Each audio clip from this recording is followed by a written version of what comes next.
Today I have a very important person in my life, but also in my career. It's my dear friend, David Axell. Hi, David. Hi, Bell. How are you? I'm good. I guess that people who have seen my work, they have seen my work with you through the years.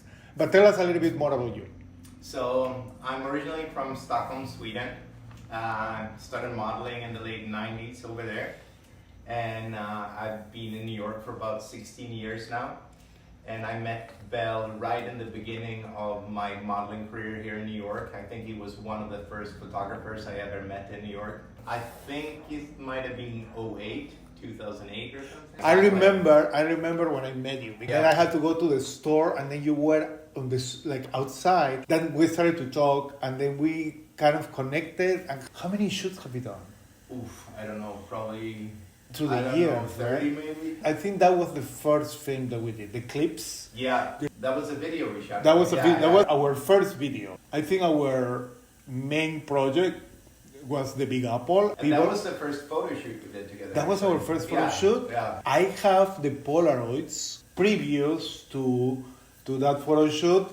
It was kind of a Narciso story. Yeah. And then we came back with this idea of the Big Apple. Exactly. We didn't have too much film, so we had to nail every shot in just a few shots. And it was also dark, so it was a slow shutter. I remember the shot of the park, it was 4 seconds. Yeah, exactly. You know, New York is the Big Apple, and the story was about this character who shows up in New York. It's more like a hustler. It was a metaphor for all of us, you know, who came to the city. They would use the word hustle, you know, I'm going to have to hustle to do it. We're all hustlers in New York, I feel like. You are very young, and then you have all the energy. It's like, oh, it's great. And then as time passes, you feel like, wow, when does it end? What was your favorite shot? I do like the Apple shot because I remember we only had 3 snaps left of the film or something. That was right by your apartment. We started off in Times Square and then we worked our way down. We were going down. Because right now that we do digital, it's completely different. But back then, it was you do the Polaroid just to see the light. Yeah. You cannot even check focus. Yeah. But then I remember the first shot in Times Square, you were across and I saw the Polaroid. I was like, wow, this is a new era for me, because it was the beginning for me to shoot cinematic. You completely changed my direction. Yeah. And now we're here. My favorite shot, I think it was with the neon light. Yeah. It was not winter, it was cold. It was cold, yeah. But you were wearing only t-shirt and you took all the clothes in your bag. It was the beginning of social media, but internet. Yeah. And they would run the story. It went like to 5 magazines, 2 museums. I got me a gallery. Yeah. So we did a couple of films based on one of the shots that you are on the car sleeping. Yeah. We did that story, the sunset, where you go to the beach. But we did that 2 years later. It's a completely different story, but it started with that shot. But your head was shaved like you changed looks so many times through the years. That's true. It was kind of sad, but it was very poetic. And we did the other part of it when Revenge. It was shot later on. Yeah. I think the reference also was the picture of you in front of the mirror. Yeah, exactly, in the bathroom. Originally in the bathroom, in the shot of Big Apple, you were like almost like showing off your body. But that picture became Revenge, and in Revenge you actually have blood. You did such an amazing change of character in 1 minute, right? In 1 minute you were like super violent, and then by the end of 1 minute you were completely devastated. Yeah, crying, breaking down. With the move. What do you prefer, like when you are shooting? Do you prefer to do stills? Do you prefer motion? First of all, I like to work with people that inspire me, that I have a good energy with. Motion is always fun to get to act a little bit and play a character, but even with photo shoots you get to do that. You do that a lot, yeah, right? I like to get into a character. You get into characters. You remember that we did that 70s guy, and then we did also the ballet dancer. Oh yeah, we've done so many. People don't know that you also are a very stylish person. What is your take on the styling?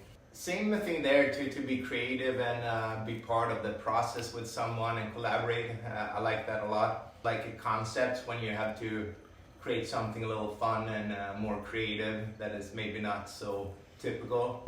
The working out boy.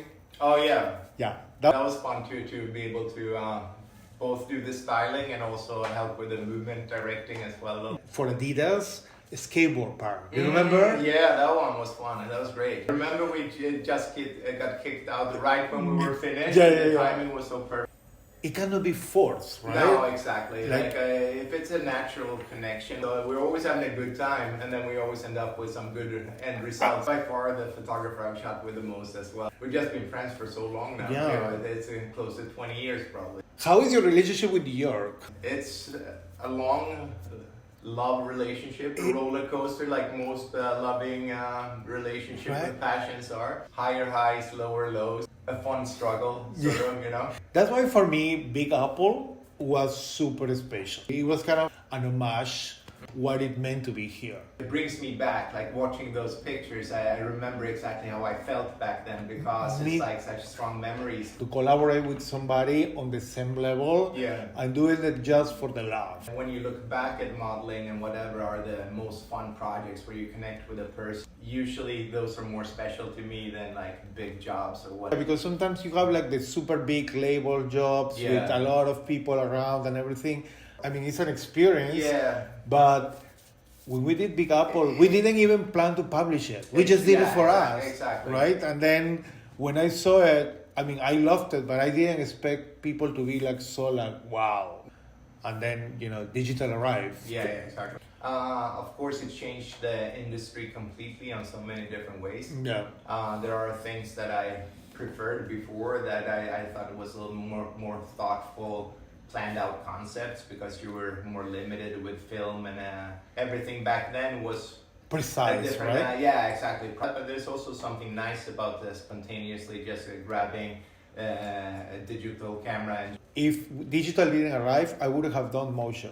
I didn't like the quality and the look of in photography, but you had the low cost of creating motion too. But I think it was good to start with film because you had to know everything. Yeah, the old school photographers know their craft. Like it took like 2 years to get a look on film. Exactly. And now in Photoshop you do it, you know, like in 5 seconds. Now you can just be a creative person and create something without really knowing the craft and still getting a good end results. It's a different approach to things. Yeah, it's great that it's more accessible, more people are creating, but with that I think it's also harder to find the good ones because there's so many people doing it. Yeah.